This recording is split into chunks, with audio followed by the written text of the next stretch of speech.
যদি আমি তোমাকে বলি এই পৃথিবীতে সবচেয়ে বড় শক্তি হলো না চিৎকার, না ক্ষমতা, না অর্থ, বরং নীরবতা। তুমি যত কম বলো তত বেশি মানুষ তোমাকে গুরুত্ব দেয়। তুমি যত কম নিজের পরিকল্পনা প্রকাশ করো তত কম মানুষ তোমাকে থামাতে পারে। বেশিরভাগ মানুষ হেরে যায় কারণ তারা বেশি কথা বলে, বেশি ব্যাখ্যা দেয়, বেশি প্রমাণ করতে চায়। আর যারা জিতে যায় তারা দেখে, বোঝে, চুপ থাকে, তারপর সঠিক সময় চাল দেয়। দিগন্তের ডাক তোমাকে এমন এক শক্তির কথা বলবে যা বাইরে থেকে শান্ত কিন্তু ভেতরে আগ্নেয়গিরির মতো শক্তিশালী। দ্য কোয়াইট পাওয়ার। এই বই আমাদের শেখায় নীরবতা দুর্বলতার চিহ্ন নয়, এটা নিয়ন্ত্রণের চিহ্ন। আমরা ছোটবেলা থেকেই শিখি নিজেকে প্রকাশ করো, কথা বলো, নিজের কথা বোঝাও। কিন্তু বাস্তবতা অন্যরকম। তুমি যত বেশি নিজের ভাবনা খুলে বলবে, মানুষ তত বেশি তোমার ভেতরটা পড়ে ফেলবে। আর যখন মানুষ তোমাকে পড়ে ফেলবে তখন তারা তোমাকে নিয়ন্ত্রণও করতে পারবে। নীরবতা সেই দরজা বন্ধ করে দেয়। দ্য কোয়াইট পাওয়ারের মূল ধারণা হলো, তুমি যদি প্রতিটা পরিস্থিতিতে প্রতিক্রিয়া না দাও তাহলে তুমি পরিস্থিতির উপরে উঠে যাও। ধরো কেউ তোমাকে উস্কানি দিল, তুমি সঙ্গে সঙ্গে উত্তর দিলে, তুমি তার খেলায় ঢুকে পড়লে। কিন্তু তুমি যদি চুপ থাকো, সে অস্থির হবে। সে ভাববে তুমি কি ভাবছ, তুমি কি পরিকল্পনা করছো। এই অনিশ্চয়তাই শক্তি। বইটি বলছে নীরব মানুষকে মানুষ অবমূল্যায়ন করে না, বরং রহস্যময় ভাবে। যে সবসময় কথা বলে তাকে মানুষ হালকাভাবে নেয়, কিন্তু যে কম কথা বলে মানুষ তার প্রতিটা শব্দ গুরুত্ব দিয়ে শোনে, কারণ শব্দের সংখ্যা কম হলে তার মূল্য বাড়ে। আরেকটা গভীর শিক্ষা হলো, নীরবতা তোমাকে পর্যবেক্ষণের সুযোগ দেয়। যখন সবাই কথা বলছে তুমি দেখছ কে কার পক্ষে, কে কার বিরুদ্ধে, কে আবেগে ভাসছে, কে হিসেব করে কথা বলছে। এই সব তথ্য তুমি পাচ্ছ কারণ তুমি চুপ। যে বেশি কথা বলে সে তথ্য দেয়, যে চুপ থাকে সে তথ্য সংগ্রহ করে। আর তথ্যই হল প্রকৃত শক্তি। বইটি আরও বলে, নীরবতা মানে ভয় না, নীরবতা মানে নিজের আবেগ নিয়ন্ত্রণ করা। অনেক সময় আমরা কথা বলি কারণ আমরা অস্বস্তিতে থাকি। নীরবতা সেই অস্বস্তিকে সহ্য করার ক্ষমতা। যে ব্যক্তি অস্বস্তি সহ্য করতে পারে সে মানসিকভাবে শক্তিশালী। ধরো কোনো মিটিংয়ে সবাই নিজের আইডিয়া জোরে জোরে বলছে, তুমি চুপ। শেষে তুমি সংক্ষেপে বললে, তোমার কথার ওজন অন্যদের থেকে বেশি হবে, কারণ তুমি প্রতিটা শব্দ বেছে বলছ। এই বাছাই করার ক্ষমতাই কোয়াইট পাওয়ার। আরেকটি গুরুত্বপূর্ণ শিক্ষা, নিজের পরিকল্পনা কখনো পুরোপুরি প্রকাশ করো না। তুমি যদি আগেভাগে বলে দাও তুমি কি করতে যাচ্ছ, মানুষ প্রস্তুতি নিয়ে নেবে। কিন্তু তুমি যদি কাজটা নীরবে করো, ফলাফলটাই কথা বলবে। ফলাফল কখনো চিৎকার করে না, কিন্তু সবাইকে চুপ করিয়ে দেয়। বইটি আমাদের সামাজিক বাস্তবতার কথাও বলে। সোশ্যাল মিডিয়ার যুগে সবাই নিজের জীবন দেখাতে ব্যস্ত।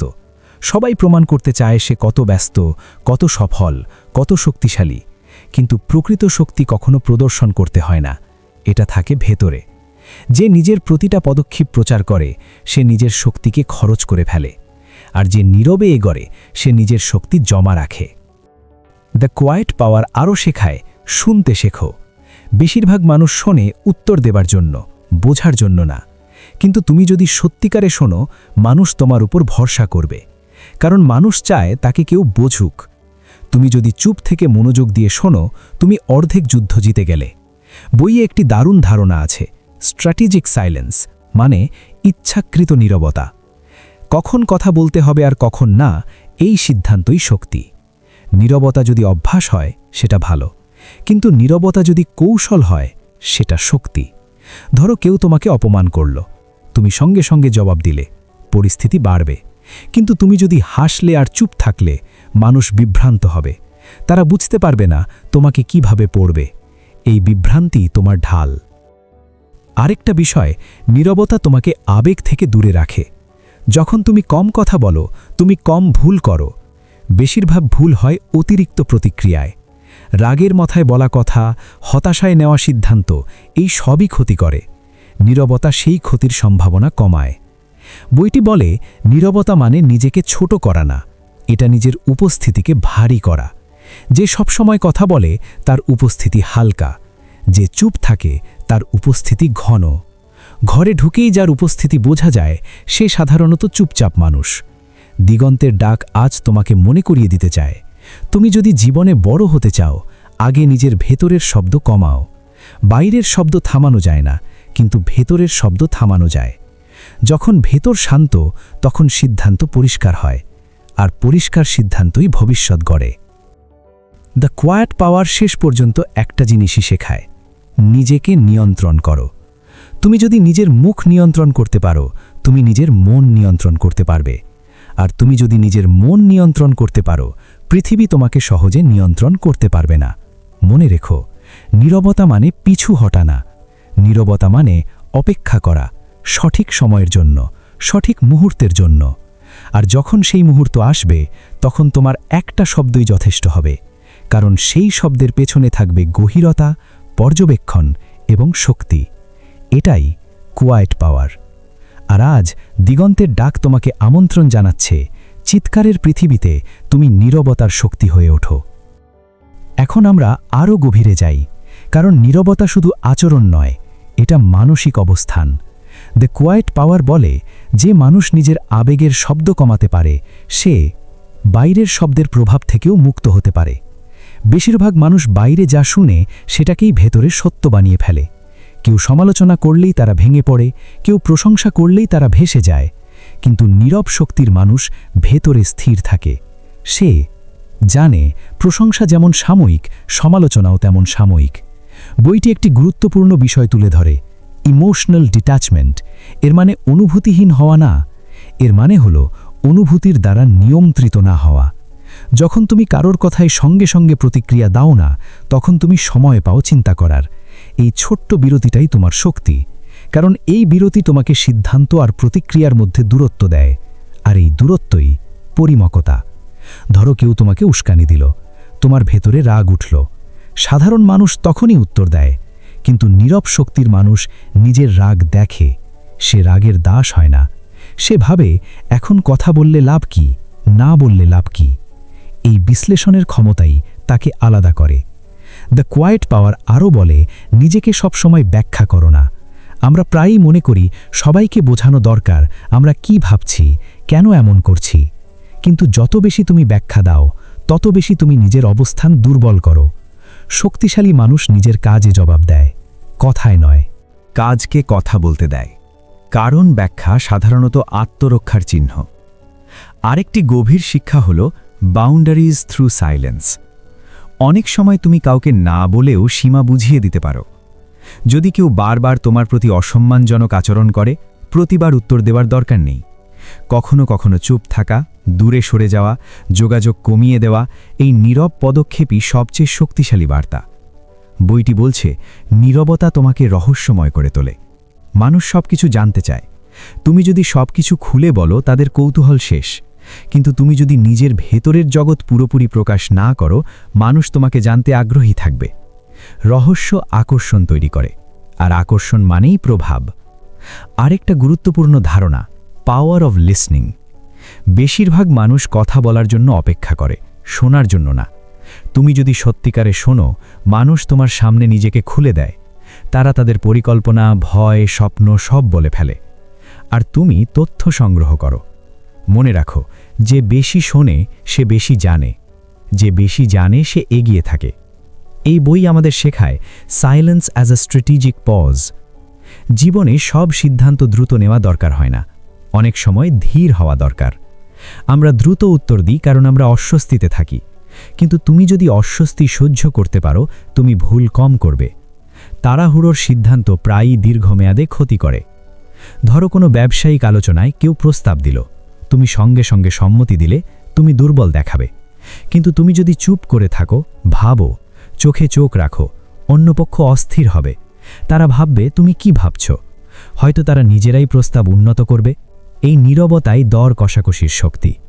দ্য কোয়াইট পাওয়ার আরও বলে, নিজের শক্তি সংরক্ষণ করো। প্রতিটা বিতর্কে ঢুকো না, প্রতিটা মন্তব্যে প্রতিক্রিয়া দিও না। সোশ্যাল মিডিয়ায় প্রতিটা মতের জবাব দিলে তুমি ক্লান্ত হয়ে পড়বে। কিন্তু তুমি যদি বেছে নাও কোথায় কথা বলবে, তাহলে তোমার শব্দের মূল্য বাড়বে। আরেকটি শিক্ষা, সেলফ ভ্যালিডেশন। তুমি যদি সব সময় বাইরের স্বীকৃতির উপর নির্ভর করো, তুমি কখনো শান্ত হতে পারবে না।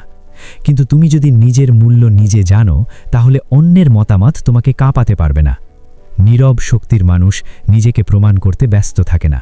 সে নিজের কাজ করে, নিজের মান ধরে রাখে। বইটি আমাদের বলে, নীরবতা মানে ভয় না, নীরবতা মানে আত্মবিশ্বাস। যে ব্যক্তি নিজের সম্পর্কে নিশ্চিত, তাকে সব সময় কথা বলতে হয় না, তার উপস্থিতিই যথেষ্ট। সে জানে সঠিক সময় তার কথা বললেই যথেষ্ট হবে। দিগন্তের ডাক আজ তোমাকে আবার মনে করিয়ে দিতে চায়, তুমি যদি নিজের জীবনে প্রভাব ফেলতে চাও, আগে নিজের শব্দ নিয়ন্ত্রণ করো। তুমি যদি প্রতিটা কথায় জবাব দাও, তুমি নিজের শক্তি ছড়িয়ে ফেলবে। কিন্তু তুমি যদি নীরবতার ভেতরে নিজের শক্তি জমা রাখো, তাহলে যখন তুমি কথা বলবে, সেটা মানুষ শুনতে বাধ্য হবে। এই বইয়ের শিক্ষা সহজ কিন্তু গভীর। চুপ থাকা মানে পিছিয়ে থাকা না, চুপ থাকা মানে প্রস্তুতি নেওয়া। চুপ থাকা মানে পরাজয় না, চুপ থাকা মানে পর্যবেক্ষণ। আর যে পর্যবেক্ষণ করতে পারে সে বুঝতে পারে, আর যে বুঝতে পারে সে এগিয়ে থাকে। এখন আমরা নীরবতার আরও গভীর স্তরে যাই, ভেতরের নীরবতা। কারণ বাইরের নীরবতা সহজ, কিন্তু ভেতরের নীরবতা কঠিন। দ্য কোয়াইট পাওয়ার বলে, তুমি বাইরে চুপ থাকতে পারো, কিন্তু যদি ভেতরে হাজারটা অস্থির চিন্তা চলতে থাকে, তাহলে তুমি সত্যিকারের শক্তিশালী নও। প্রকৃত নীরব শক্তি আসে মানসিক স্বচ্ছতা থেকে। আমরা প্রায়ই বাইরের শব্দকে দোষ দিই। মানুষ কথা বলছে, চাপ দিচ্ছে, সমালোচনা করছে, কিন্তু আসল শব্দটা আমাদের মাথার ভেতরে। ও কি ভাবল? আমি ঠিক বললাম তো? ও আমাকে ছোট করল না তো? এই ভেতরের প্রশ্নগুলোই আমাদের দুর্বল করে। নীরব শক্তির মানুষ প্রথমে এই ভেতরের শব্দ কমায়। সে জানে সব কিছু নিয়ে ভাবা দরকার নেই। বইটি একটি শক্তিশালী ধারণা দেয়, internal stillness creates external control. তুমি যত ভেতরে শান্ত, তত বাইরে নিয়ন্ত্রিত। যখন তুমি নিজের আবেগকে দেখতে পারো কিন্তু তার দাস হও না, তখন তুমি অপ্রত্যাশিত হয়ে ওঠো। কারণ মানুষ আশা করে তুমি রেগে যাবে, তুমি ভেঙে পড়বে, তুমি চিৎকার করবে, কিন্তু তুমি যদি স্থির থাকো, তারা বিভ্রান্ত হয়। এই বিভ্রান্তিই শক্তি। দ্য কোয়াইট পাওয়ার আরও শেখায় প্রেজেন্স উইদাউট নয়েজ। তুমি যদি কোনো ঘরে ঢুকে চিৎকার না করেও সবার মনোযোগ টানতে পারো, সেটাই শক্তি। এটা আসে আত্মবিশ্বাস থেকে। তুমি নিজেকে যত বেশি জানবে, তত কম নিজেকে প্রমাণ করতে চাইবে। প্রমাণের প্রয়োজন সাধারণত অনিশ্চয়তা থেকে আসে। আরেকটি গুরুত্বপূর্ণ শিক্ষা, সাইলেন্স রিভিলস ট্রুথ। যখন তুমি চুপ থাকো, মানুষ বেশি কথা বলে। তারা নিজেদের দুর্বলতা, অহংকার, পরিকল্পনা সব প্রকাশ করে। তুমি যদি তাড়াহুড়ো করে নিজের অবস্থান জানিয়ে দাও, তুমি এই সুযোগ হারাবে। নীরবতা হলো আয়না, এটা অন্যদের প্রকৃত মুখ দেখায়। ধরো কেউ তোমাকে ইচ্ছেকৃতভাবে প্ররোচিত করছে। যদি তুমি সঙ্গে সঙ্গে প্রতিক্রিয়া দাও, সে সফল। কিন্তু তুমি যদি স্থির থাকো, তার শক্তি কমে যায়। কারণ উস্কানি তখনই কাজ করে যখন তুমি সাড়া দাও। সাড়া না দিলে খেলা থেমে যায়। বইটি আরও একটি গভীর বিষয় বলে, লং টার্ম পাওয়ার ওভার শর্ট টার্ম ভিক্টরি।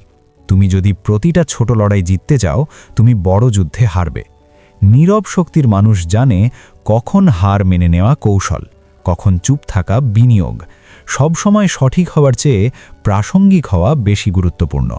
আরেকটি ধারণা, স্ট্র্যাটেজিক ভিজিবিলিটি। তুমি সবসময় দৃশ্যমান থাকবে না, তুমি সঠিক সময়ে সামনে আসবে। যখন বলার মতো কিছু থাকবে তখন বলবে, যখন কাজ দেখানোর সময় হবে তখন দেখাবে। এই নিয়ন্ত্রিত উপস্থিতি প্রভাব তৈরি করে। দ্য কোয়াইট পাওয়ার আমাদের শেখায় কনফিডেন্স ইজ কাম। আসল আত্মবিশ্বাস কখনো তাড়াহুড়ো করে না, এটা স্থির। তুমি যদি দ্রুত উত্তর দাও, দ্রুত সিদ্ধান্ত নাও, দ্রুত প্রতিক্রিয়া দাও, তা প্রায়ই অস্থিরতার লক্ষণ। কিন্তু তুমি যদি ধীরে ভাবো, কম বলো, গভীরভাবে কাজ করো, তাহলে তোমার সিদ্ধান্ত শক্ত হয়। আরেকটি বড় শিক্ষা, detach from the need to win every conversation. কথোপকথনে জেতার চেয়ে সম্পর্ক বাঁচানো গুরুত্বপূর্ণ হতে পারে। তুমি যদি প্রতিবার তর্কে জিততে চাও, তুমি একা হয়ে যাবে। কিন্তু তুমি যদি বুঝে নাও কখন চুপ থাকা ভালো, তুমি দীর্ঘমেয়াদে সম্মান পাবে। দিগন্তের ডাক আজ তোমাকে একটা প্রশ্ন করতে চায়, তুমি কি সবসময় নিজের কথা প্রমাণ করতে ব্যস্ত, নাকি তুমি এমন একজন হতে চাও যার নীরব উপস্থিতি মানুষকে ভাবায়? নীরব শক্তি মানে দুর্বলতা না, এটা নিয়ন্ত্রিত আগুন, বাইরে শান্ত, ভেতরে শক্ত। এই বই আমাদের শেষ পর্যন্ত একটা জিনিসই মনে করিয়ে দেয়, যে নিজেকে নিয়ন্ত্রণ করতে পারে সে পৃথিবীকে প্রভাবিত করতে পারে। তুমি যদি নিজের শব্দ, নিজের আবেগ, নিজের প্রতিক্রিয়া নিয়ন্ত্রণ করতে পারো, তাহলে তুমি অর্ধেক পথ পেরিয়ে গেছো। কারণ শব্দ অনেকেই করতে পারে, কিন্তু নীরবতার শক্তি সেটা সবার থাকে না। আর যারা এই শক্তি আয়ত্ত করে তারা চিৎকার না করেও ইতিহাস তৈরি করে। এখন শেষ কথাটা স্পষ্ট করে বলি, কোয়াইট পাওয়ার আমাদের শুধু চুপ থাকতে শেখায় না, এটা আমাদের শেখায় কখন, কেন এবং কিভাবে চুপ থাকতে হয়। নীরবতা যদি অভিমান হয় সেটা দুর্বলতা, নীরবতা যদি ভয় হয় সেটা পরাজয়, কিন্তু নীরবতা যদি সচেতন সিদ্ধান্ত হয় তাহলে সেটাই শক্তি। আমরা এমন এক সময় বাস করছি যেখানে সবাই কথা বলছে। সোশ্যাল মিডিয়া, বিতর্ক, মন্তব্য, প্রতিক্রিয়া, সবাই নিজের অবস্থান জানাতে ব্যস্ত। কিন্তু এই শব্দের ভিড়ে যারা সত্যিকারের শক্তিশালী তারা শব্দ কমায়। তারা জানে প্রতিটা যুদ্ধে নামতে হয় না, প্রতিটা কথার জবাব দিতে হয় না, প্রতিটা সমালোচনার উত্তর দিতে হয় না, কারণ উত্তর দিতে দিতে মানুষ নিজের শক্তি হারিয়ে ফেলে। নীরবতার সবচেয়ে বড় সুবিধা হলো এটা তোমাকে সময় দেয়, সময় ভাবার, সময় বোঝার, সময় নিজের আবেগ ঠান্ডা করার। এই ছোট সময়টাই অনেক বড় সিদ্ধান্ত বদলে দিতে পারে। রাগের মুহূর্তে বলা একটি বাক্য সম্পর্ক নষ্ট করতে পারে, কিন্তু নীরবতার কয়েক সেকেন্ড সেই সম্পর্ক বাঁচাতে পারে। দ্য কোয়াইট পাওয়ার আমাদের শেখায় নিজেকে প্রমাণ করার তাড়না থেকে বেরিয়ে আসো। তুমি যত বেশি প্রমাণ করতে চাও যে তুমি ঠিক, তত বেশি তুমি দুর্বল দেখাও। শক্তিশালী মানুষ জানে সে কে, তাই তাকে প্রতিটা মুহূর্তে নিজের অবস্থান বোঝাতে হয় না। তার কাজ, তার স্থিরতা, তার উপস্থিতি, তার পরিচয়। এই বইয়ের শেষ শিক্ষা হলো নীরবতা মানে নিষ্ক্রিয়তা না, এটা প্রস্তুতি। তুমি চুপ মানে তুমি দেখছ, তুমি চুপ মানে তুমি শিখছ, তুমি চুপ মানে তুমি ভেতরে শক্ত হচ্ছ। আর যখন সময় আসবে তখন তোমার একটাই পদক্ষেপ যথেষ্ট হবে, কারণ সেটা হবে ভেবে নেওয়া, হিসেব করা, স্থির পদক্ষেপ। জীবনে বড় হতে চাইলে 3টে জিনিস আয়ত্ত করতে হবে: শোনা, অপেক্ষা করা এবং নিজেকে নিয়ন্ত্রণ করা। এই 3টের কেন্দ্রেই আছে নীরবতা। তুমি যদি শোনো না, তুমি শিখবে না। তুমি যদি অপেক্ষা না করো, তুমি ভুল করবে। তুমি যদি নিজেকে নিয়ন্ত্রণ না করো, তুমি অন্যের হাতে খেলবে। দিগন্তের ডাক আজ তোমাকে শেষবারের মতো মনে করিয়ে দিচ্ছে, নীরবতার শক্তিকে ছোট করো না। যে ব্যক্তি নিজের শব্দ নিয়ন্ত্রণ করতে পারে সে নিজের ভবিষ্যৎ নিয়ন্ত্রণ করতে পারে। তুমি যদি নিজের প্রতিক্রিয়া বেছে নিতে পারো তাহলে কেউ তোমাকে সহজে প্ররোচিত করতে পারবে না। আর যে প্ররোচনায় পা দেয় না তাকে হারানো কঠিন। আজকের এই আলোচনা যদি তোমাকে ভাবতে বাধ্য করে, যদি তুমি বুঝতে পারো যে সবসময় কথা বলার শক্তি না, তাহলে ভিডিওটা লাইক করো। কমেন্টে লিখে জানাও তুমি কি নীরবতার শক্তি ব্যবহার করতে প্রস্তুত। তোমার অভিজ্ঞতা শেয়ার করো, কারণ তোমার একটি উপলব্ধি অন্য কারো জীবন বদলে দিতে পারে। ভিডিওটা শেয়ার করো সেই মানুষটার সাথে যে সবসময় আবেগের সিদ্ধান্ত নেয়। হয়তো এই আলোচনাটা তার জন্য দরকার। আর অবশ্যই সাবস্ক্রাইব করো দিগন্তের ডাক, কারণ এখানে আমরা শুধু বইয়ের সারাংশ বলি না, আমরা জীবনের অদৃশ্য শক্তিগুলোকে সহজ ভাষায় খুলে দিই। স্ক্রিনে পেমেন্টের জন্য কিউআর কোড এবং ইউপিআই নাম্বার দেওয়া আছে। যদি কেউ এই ধরনের গবেষণা ভিত্তিক গভীর এবং মানসম্মত কন্টেন্টকে সাপোর্ট করতে চান তাহলে স্বেচ্ছায় সাপোর্ট করতে পারেন। তোমাদের প্রতিটি সমর্থন আমাদের আরও সময় নিয়ে আরও গভীরভাবে কাজ করতে সাহায্য করে। মনে রেখো, শব্দ সবাই করতে পারে, কিন্তু নীরবতা সবাই আয়ত্ত করতে পারে না। তুমি কোন দলে থাকবে সেটা তোমার সিদ্ধান্ত, আর সেই সিদ্ধান্তই তোমার ভবিষ্যৎ তৈরি করবে। এটাই নীরবতার শক্তি, এটাই তোমার ভেতরের আসল ক্ষমতা, এবং এটাই দিগন্তের ডাক।